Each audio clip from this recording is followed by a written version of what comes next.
Every language is just a series of logic and rules that can be used to express any idea that you could possibly imagine. Now, this set of rules is called grammar, but it's much more than just nouns and verbs. It's the foundation of every language in the world.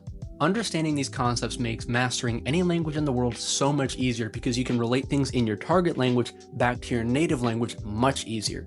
With that, I'm Zachary, and let's dive in. So today is yet another thing that is simple, but not always easy, but honestly much easier than something like pronouns: adjectives. Again, quick caveat, this can vary wildly based on your target language. I don't know every language, I just know the general stuff because I've learned a few. What I focus on whenever I'm coming into a new language are these three types of adjectives. You have descriptive, comparative, and superlative. And just like I mentioned in pronouns, these also can change for agreement and for case, but more on that in a minute. Descriptive adjectives are exactly that.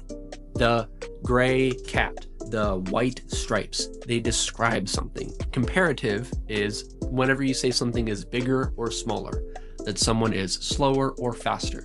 That ER, that comparative form of the adjective, that's all it is. Now, superlative may not be as clear. Well, super, you're talking about the extremes, the most or least of whatever description you're talking about. So you have the least gray sweater or the slowest person. So it's whatever you're talking about in those extremes. And those can, of course, appear in a variety of different ways. Now, again, these can change for agreement. So I would say mi libro corto.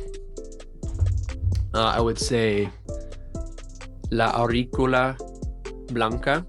They need to change for gender in many languages. They also need to change for quantity in many languages. I would just say the white headphones, the white headphone, the short book, the short books. So in English, didn't really change. Agreement doesn't really exist in English. But in a language like Spanish, French, many other languages, it absolutely does. So pay attention to that in your target language. And again, just like with pronouns, grammatical cases may play a role in how your adjectives change.